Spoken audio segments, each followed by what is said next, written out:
At the Christmas dinner, Dad said, "I wish you would disappear from this family," I replied. The house looked the same every year. Warm lights in the windows, a plastic wreath that had faded on one side, and the faint smell of pine from a candle my stepmother insisted was tradition. It wasn't. We didn't have traditions. We had performances. I pulled into the driveway at 5:17 p.m., exactly when I said I would. Snow from the last storm had been shoveled into neat ridges, like someone cared about appearances more than comfort. My dad's SUV was already there, parked straight between the lines. Of course it was. I sat in my car for a moment with my hands on the steering wheel. I'd learned to arrive calm. If I arrived hurried, they'd call it dramatic. If I arrived early, they'd call it needy. If I arrived late, they'd call it disrespectful. A clean entrance was safer. I grabbed the pie carrier from the passenger seat, Pekin, made from scratch because no one could accuse me of showing up empty-handed, and walked up the steps. The porch boards creaked on the third one. They always did. I kept my pace steady anyway. When I rang the bell, I could hear laughter from inside, the kind that swelled and softened on cue. The door opened, and my stepmother, Dana, appeared with lipstick too perfect for someone who'd been cooking all day. Her smile had teeth, but no warmth. "Elliot," she said, like my name was something she'd picked off the floor. "You made it!" I nodded. "Merry Christmas." She leaned in for a quick air hug, careful not to wrinkle her blouse. Her perfume hit first. Clean, expensive, sharp. "Just set that in the kitchen," she said, already turning away. "We're almost sitting." I stepped inside. Heat pushed against my face, the kind that makes you sleepy, and the living room was arranged like a catalog. Throws draped just so, framed photos angled toward the couch. Dana's kids, my stepbrother Mason and stepsister Lila, were in most of them. Dad was in a few. I was in none. It wasn't an accident! I walked past the living room where Mason sat with his phone, one leg crossed over the other, laughing at something on the screen. He looked up at me with a quick scan, like he was checking for stains. "Wow," he said. "You're wearing that." I glanced down at my sweater. "Ha! Charcoal, plain clean, no logos." Yeah. Lila didn't look up from the mirror in her phone camera. "He always dresses like he's going to a job interview," she said. Dana called from the kitchen. "Lila, be nice. It's Christmas." It was the kind of correction that sounded like support but wasn't. Dana liked the idea of being fair more than she liked being fair. I kept walking. The kitchen counters were crowded with dishes that looked expensive and tasted like effort. Dana's roast in a large pan, the kind you could photograph for social media. A salad arranged in a way no one would actually eat. Wine bottles lined up like decoration. Dad stood by the sink, drying a glass with a towel. He had on a red sweater with a stitched reindeer, and it would have been funny if it didn't feel like camouflage. He looked at me. His smile flickered in, then steadied. "There he is," he said loudly, so the whole house could hear. "The ghost." I set the pie down gently. "Hi, Dad." He kept drying the same glass, even though it was already dry. "You made it through the snow." Impressive. I didn't point out the roads were clear. I didn't point out I lived 10 minutes away and had been the one to shovel my own sidewalk this morning. "Traffic wasn't bad," I said. Dana moved between us, wiping her hands on a towel. "Elliot brought pie." "That's sweet." Dad's eyes slid to the carrier. "Store-bought?" "No," I said. "I made it." He gave a small laugh, like that was a strange thing to do. "Look at you." Domestic. I nodded once and stepped back. I'd learned the rhythm. Offer something, accept the jab, don't flinch. The dining room table was set for 8, though only 7 of us would be eating. Dana's sister and her husband had already arrived, sitting in the living room like they'd been there for hours. Their teen son Tyler was slouched in a chair, headphones on. That left one empty place setting, at the far end, near the hallway, the chair that always seemed to be mine. I didn't comment. I just took my coat off, hung it neatly on the rack, and walked to the bathroom to wash my hands. In the mirror, I saw what they saw. Quiet, careful, average. Someone easy to push, because he rarely pushed back. What they didn't see was the folder in my desk at home, the one labeled 2025. Inside it were printouts, email threads, copies of bank statements, screenshots with timestamps, a timeline written in plain black ink. I didn't collect things because I wanted revenge. I collected things because I liked the truth, to be organized. When I came back, Dad was pouring wine and telling Dana's sister Claire a story about his kids. He meant Mason and Lila. He always did, unless it was convenient to include me as an example. "And then Elliot calls me," Dad said, grinning, asking if I can help him with his career path, like I'm some guidance counselor. Claire laughed. "Oh, no." Dad raised his glass. I told him, "You want a career? Marry rich. That's the path." Everyone chuckled. I hadn't called him. Not about that. Not ever. The last time I called was in October, when his voicemail was full and I couldn't reach him after my landlord said there was a problem with my rent payments. I didn't correct him. I took a seat at the edge of the living room, not in the center, and listened. Dana brought out her phone. "Okay, everyone, quick photo before we eat." Of course! We arranged ourselves like we belonged to the same story. Mason and Lila on either side of Dad, Dana in front, holding the phone high. Claire and her husband behind them, smiling big. Tyler half smiling because he was told to. I stood at the edge, the way I always did. Dana tilted the phone. "Elliot, scoot in." I stepped in, just enough to be included. Dana snapped a few pictures. Then she looked at the screen, frowned slightly, and adjusted. "Actually," she said, still smiling, "Elliot, can you take it? You're taller." It sounded logical. It sounded helpful. It was also routine. I took the phone without comment and held it up. The camera showed all of them framed neatly, their heads close together, lights glowing behind them. I wasn't in the picture at all. I pressed the shutter. "Perfect," Dana said, grabbing the phone back quickly. "Okay, dinner." We filed into the dining room. I sat in the far chair by the hallway. Dad sat at the head. Dana sat beside him. Mason and Lila sat close, leaving space between me and the rest like it mattered. The plates were heavy and white, the kind you don't put in the dishwasher. The silverware was arranged precisely. Dana's idea of warmth was symmetry. Dad lifted his glass. "Before we eat," he said, "let's do what we do." Claire put her hands together. "Prayer?" Dana nodded. "Yes, please." We all bowed our heads. Dad's voice took on a tone he reserved for public things. Work presentations, neighborhood barbecues, school events when he still showed up. "Lord," he said, "thank you for this home, this family, and the blessings we've been given this year. Thank you for health, stability, and the chance to be together." Stability? The word landed on me like something sharp. "Amen," everyone murmured. We started passing dishes. Dana served the roast, like she was carving out proof of her worth. Mason poured himself more wine than anyone else. Lila took photos of her plate before she ate, adjusting the angle until it looked effortless. Dad chewed, swallowed, and looked around like a judge watching contestants. "So," he said, eyes landing on me, "how's life going, Elliot?" It wasn't a real question. It was the opening to a joke. "It's fine," I said. Dad smiled. "Fine. That's your favorite word. Always fine. Never great. Never terrible. Just fine." Claire nodded like she understood. "Some people are private." Dad waved his fork. "Private is one word for it." Mason snorted. Lila smirked. Dad leaned back slightly. "You still at that little apartment?" "Yes," I said. Dana's voice was gentle. "We worry, you know. It's such a small place. And you're alone." I didn't correct her. I didn't tell her that being alone was quieter than being here. Dad nodded. "And rent isn't cheap, especially when you don't have stability." There it was again. That word. I cut my roast carefully. "I manage," Dad laughed softly. "You manage," Mason chimed in. "He manages the way people manage when they don't have options." Claire giggled, covering her mouth. Dana gave a soft, performative frown. "Mason!"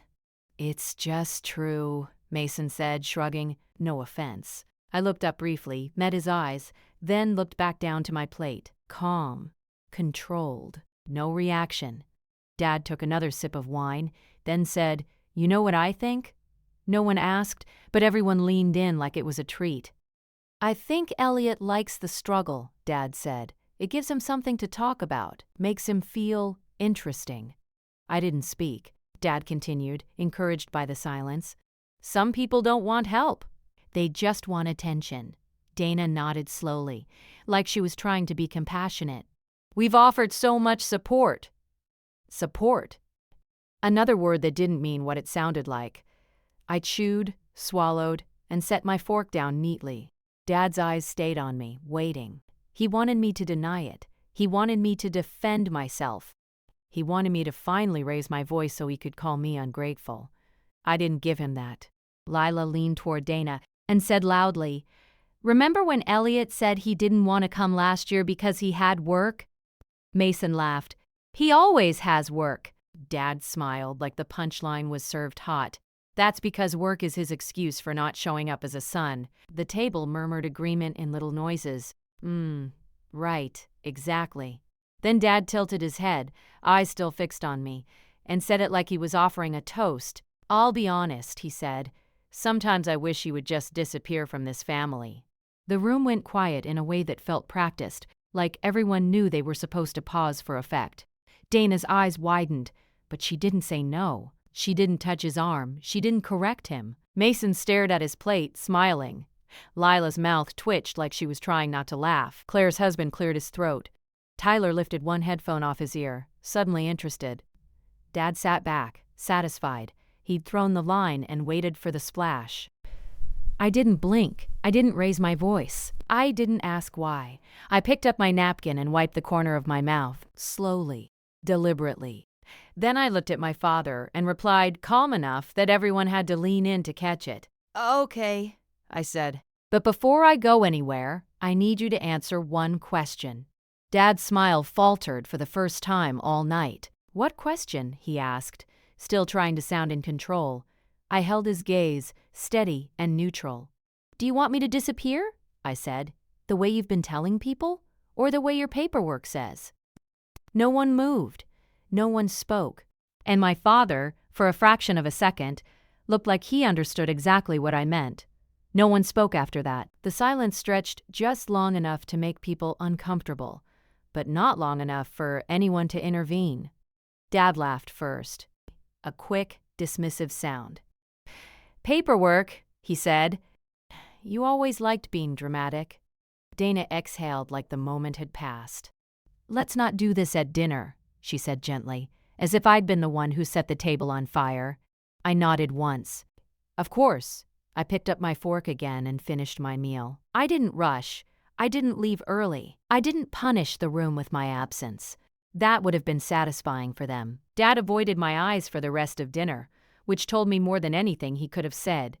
When dessert came, Dana cut the pie I'd brought but didn't serve me a slice. She didn't announce it, she just forgot, or pretended to. I thanked them for dinner, put my coat on, and left. At 8:42 p.m. no one followed me to the door. The next morning I woke up at 6:10 a.m., the same time I always did on weekdays. My phone was face down on the nightstand. I flipped it over. 3 missed calls, all from my father, all between 11:47 p.m. and 12:09 a.m. No voicemail.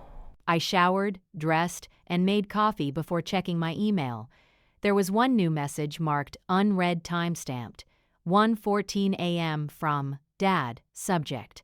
"Last night, Elliot, you embarrassed me. What you said was inappropriate and unnecessary.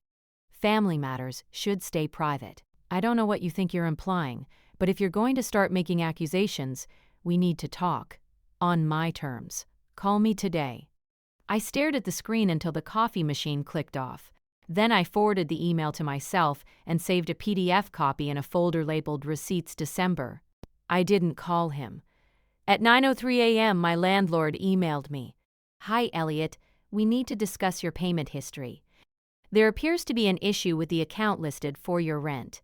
Please come by the office today, if possible." I read the message twice. Payment history? I logged into my banking app. My checking account showed every rent payment marked sent. 12 months. Same amount. Same date, same recipient name. But something was off. The recipient wasn't the property management company. It was my father. I sat very still. I opened my lease agreement and scrolled to the payment section.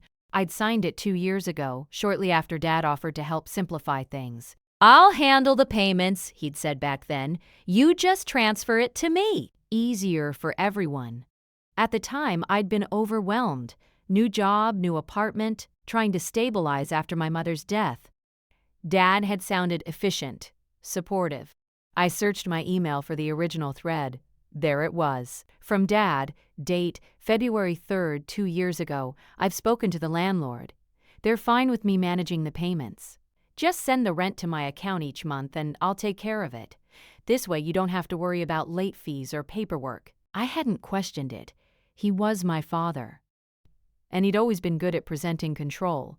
As care, I grabbed my jacket and drove straight to the leasing office.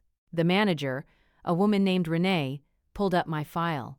"You're actually 3 months behind," she said, not unkindly. "We sent notices. I never received any," I said.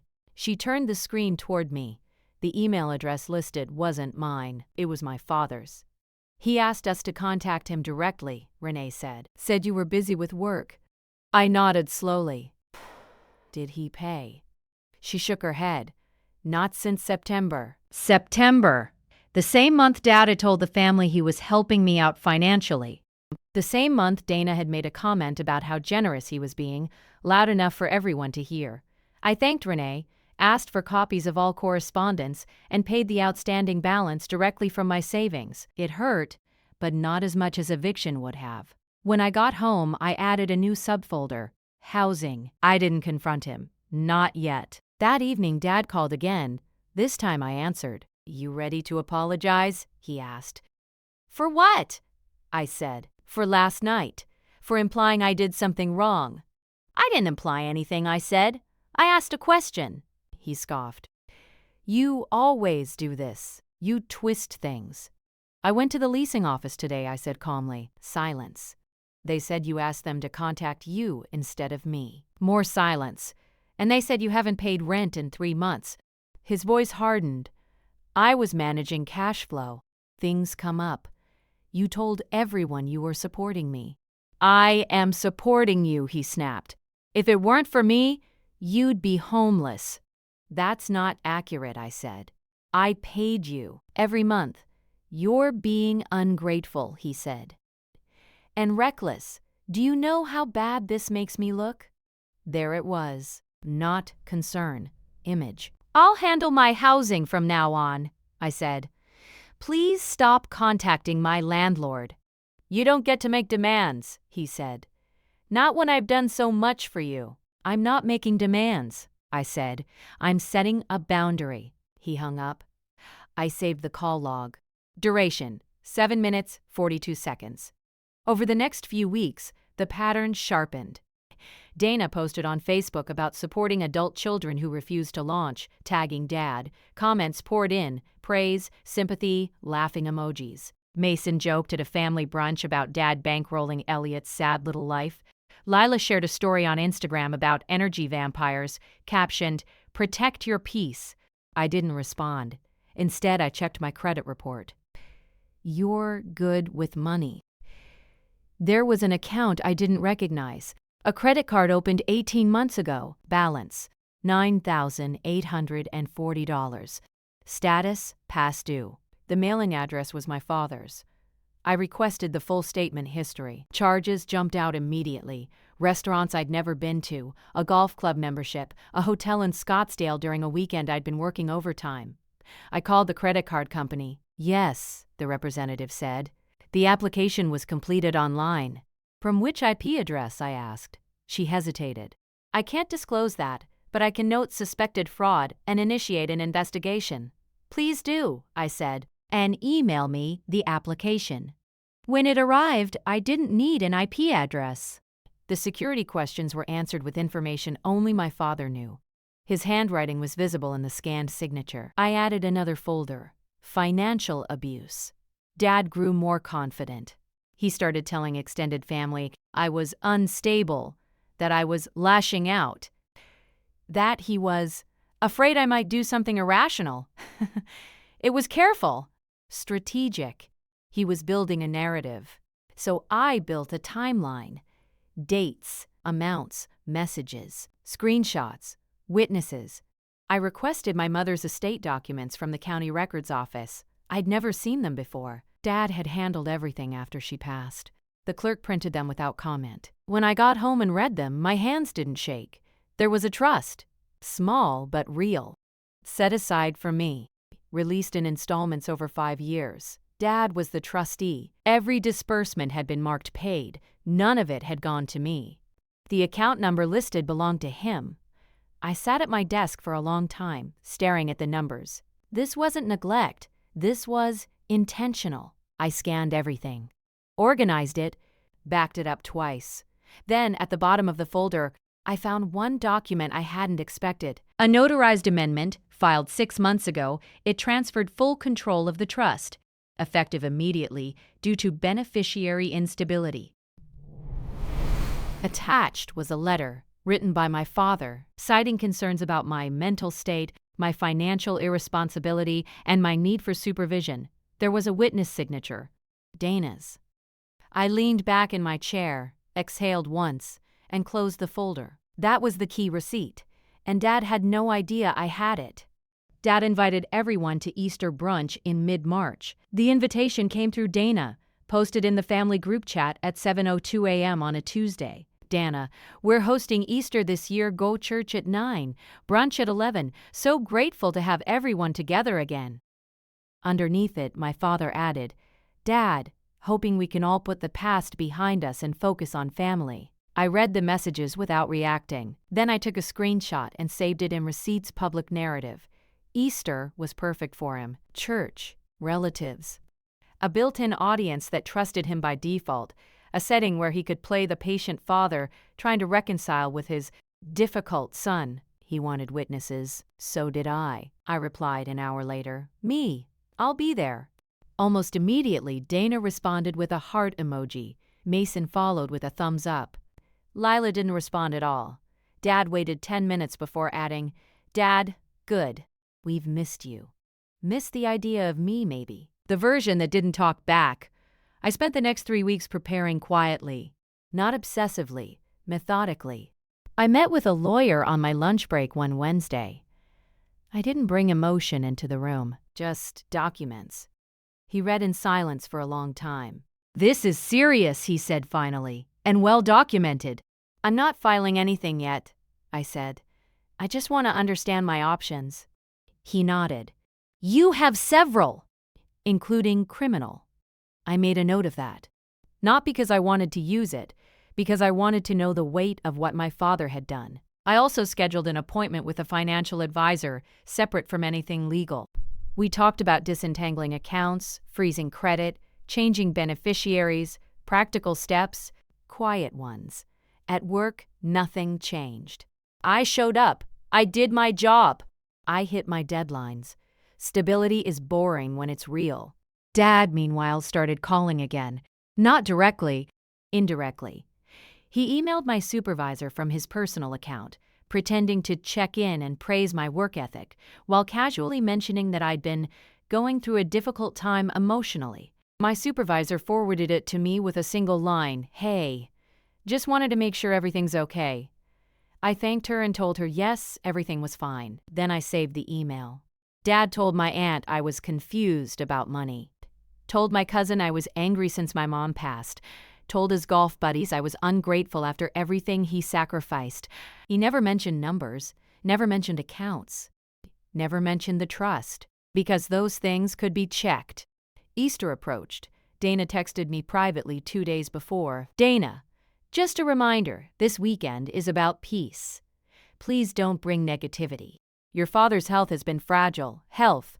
Another word he liked to borrow when accountability got close. Me. I understand. I meant it. Easter morning was clear and cold. I arrived at the church at 8:47 a.m., dressed plainly. Gray jacket, white shirt, no tie. Dad and Dana were already there, greeting people near the entrance. Dad looked comfortable, relaxed. He hugged people with both arms, laughed easily. When he saw me, his smile tightened for half a second before settling. There he is, he said loudly, pulling me into a hug that felt like a demonstration. My son. People looked, smiled, nodded. I hugged him back briefly and stepped away. Good morning, I said. Dana touched my arm. I'm so glad you came. So am I said. We sat 3 rows from the front. Dad sang every hymn. Dana bowed her head dramatically during prayer. Mason checked his phone, Lila whispered to a friend, and smirked when the pastor looked their way. I listened. The sermon was about forgiveness, about pride, about truth eventually surfacing, whether people are ready or not. I didn't react to that either. After church, everyone went back to Dad's house. The same house, same driveway, same neat snow ridges, though it was almost spring now. The dining room table had been extended, 12 place settings, extra chairs pulled from the garage, a buffet arranged along the counter. Dana had outdone herself. Quiche, fruit trays, pastries arranged in perfect symmetry. Dad stood at the head of the room again, holding court. I took the same seat near the hallway, on purpose. People filtered in, relatives I hadn't seen in years, neighbors, church friends, enough witnesses that the room buzzed constantly. Dad tapped his glass with a spoon. I just want to say, he began, how grateful I am to have everyone here. Family means everything to me. Murmurs of agreement. He glanced at me. Even when it's complicated, some heads turned. Dana smiled tightly. I kept my posture relaxed, hands folded, neutral expression. Dad continued, we all struggle, some more than others, but forgiveness starts when we're honest with ourselves. Claire nodded vigorously. Someone said, Amen. Dad lifted his glass. To fresh starts. Everyone raised theirs. I didn't. Dad noticed. His eyes flit to my empty hands. You're not drinking? He asked lightly. I'm fine, I said. Still? He said, smiling too wide. A toast is a toast. I'm listening, I said. A few people laughed, unsure. Dad chuckled. Always serious. You get that from your mother. Dana stiffened slightly at that. She hated when he mentioned my mom unless it benefited him. We ate. Conversation flowed around me like water around a stone. People asked about my job. I answered briefly. People asked about my apartment. I said it was good. Dad interjected whenever he could. He's lucky, Dad said to one cousin. I've helped him a lot. I didn't correct him, Dana added. We worry, of course, but we do what we can. Someone across the table said, You're such good parents. Dad smiled. I watched the room. Who was listening? Who was watching? Dad, who was glancing at me with curiosity instead of judgment. Halfway through the meal, Dad stood again. I want to clear the air, he said, since we're all here. My pulse stayed steady. There's been some tension, he continued, mostly misunderstandings. Elliot's been under a lot of stress, and sometimes that comes out sideways. He looked at me, soft concern painted carefully on his face. But we're family, he said, and family handles things privately. That was the line. The quiet request disguised as a warning. I nodded slowly. I agree. Dad looked relieved. Good, he said. Then maybe we can move forward. I waited. He didn't sit down. He wanted a response. A reassurance, something he could hold up as proof later. I set my napkin down carefully and stood. The scrape of my chair against the floor cut through the room. Dad's smile faltered. Just a little. I agree, I said again, voice calm, that family should handle things privately. The room went still. But, I continued, since you've chosen to discuss my stability and finances publicly, both online and here, I think it's fair to clarify a few facts. Dana inhaled sharply. Dad raised his hand slightly. Elliot, I won't be long, I said. And I won't raise my voice. People shifted in their seats. Phones came out under the table. Not obviously. But they were there! Dad tried to laugh. This isn't the time. You're right, I said. It's not. That's why I didn't choose it. I reached into my jacket pocket and placed a slim folder on the table. Not opened, just visible. The color drained from Dad's face. I chose today, I said evenly, because you invited witnesses. No one spoke. Dana looked at my father, then at the folder, then back at me. Dad swallowed. "Sit down," he said quietly. "I didn't. I've been silent for a long time," I said. "Not because I was confused, because I was collecting information." Mason shifted uncomfortably. Lila stared openly now. Dad's jaw tightened. "You're making a mistake," I met his eyes. "No, I'm correcting one." I placed my phone beside the folder, screen down. "I'm going to explain what's in here," I said. "Then I'm going to sit back down." No arguments, no interpretations, just documents. I paused. After that, I added, "Anyone who wants to ask questions can." Dad opened his mouth. I raised one hand. Not aggressive, just final. "I suggest," I said calmly, "you let me finish." The room held its breath. I opened the folder, and that's when my father finally understood that Easter brunch was not the stage he thought it was. I took the first document out slowly and placed it flat on the table, facing outward. "This is my lease," I said. "Signed 2 years ago." The section highlighted in yellow lists the approved contact email and payment method. I slid the second page on top of it. "This is an email from the property manager confirming that my contact information was changed, at my father's request, without my knowledge." I didn't look at Dad yet. I let the paper do the work. A murmur moved through the room. Someone leaned forward to read. Someone else shifted their chair. I placed the next document down. "These are my bank statements, 12 months of rent payments. Same date, same amount.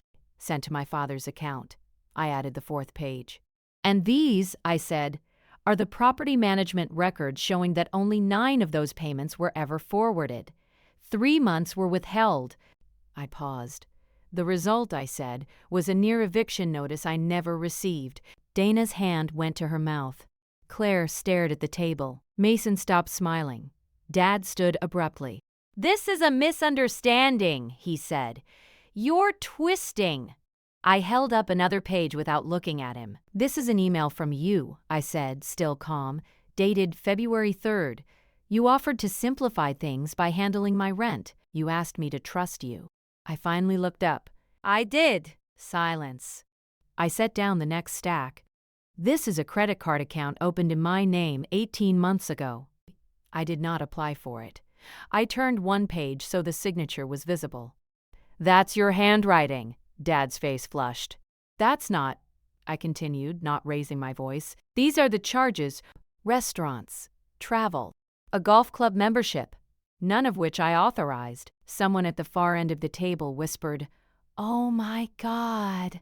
I placed the next document down carefully, like it deserved respect. "This is my mother's trust." Dana stiffened. "I was the beneficiary," I said. "My father was the trustee." I laid out the disbursement schedule. "These are the records showing every payment marked as released." Then the final page. "And this," I said, "is where those payments actually went." I tapped the account number. "Your account!" Dad's chair scraped loudly as he shifted backward. "That money was for emergencies," he said. "For your future." "You weren't ready." I didn't respond to that. I placed the last document on top. "This is a notarized amendment filed 6 months ago," I said. "It transfers full control of the trust away from me due to beneficiary instability." I looked directly at Dana for the first time. "You signed as a witness." Dana's face went pale. I didn't know what it was," she said quickly. "He said it was routine." I nodded once. "Your signature is still there?" The room was completely silent now. Even Tyler had taken his headphones off. Dad's voice dropped. "You're doing this on purpose. You want to humiliate me?" I shook my head slightly. "I didn't bring opinions. I brought records." He laughed, sharp and strained. "So what? You think this makes you right?" "Family isn't a courtroom." "No," I said. "But facts don't change based on where they're spoken." I closed the folder. "I haven't filed anything," I said. "I haven't called the police. I haven't contacted the bank. Beyond freezing my credit, I haven't even corrected anyone publicly." I let that sink in. "I wanted one thing," I said, "for the story to stop being told without me." Dad looked around the table, searching for support. He didn't find it. Claire stood up slowly. I think we should go. Others followed. Chairs moved back. Coats were reached for. No one argued. No one defended him. Dana stood frozen, staring at the documents, like they might disappear if she didn't acknowledge them. Mason avoided my eyes entirely. Lila stared at me with something close to fear. Dad's voice was quieter now. You could have handled this privately. I met his gaze. I tried, I said. Silence didn't protect me. It protected you. I picked up the folder and my phone. I'm not disappearing, I said. I'm stepping out of a role you assigned me without consent. I turned to Dana. I won't be attending family events where my finances, mental health, or character are discussed, I said. If that happens again, I'll leave. No announcements. She nodded faintly. I looked back at my father. You won't manage anything of mine again, I said. No accounts, no narratives, no access. He said nothing. I walked to the door, put my coat on, and left. No one followed me this time either, but the silence felt different. In the weeks that followed, consequences arrived quietly. The credit card company closed the account and forwarded their findings. The trust was restored under a neutral administrator. My lawyer handled communication. I didn't need to speak to my father again.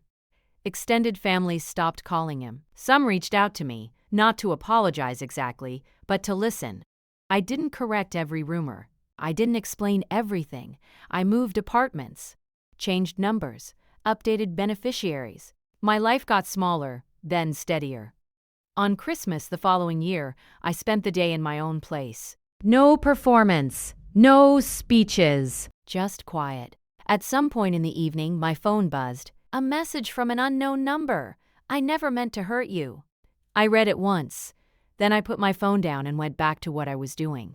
I hadn't disappeared. I just finally stopped making myself available to be erased.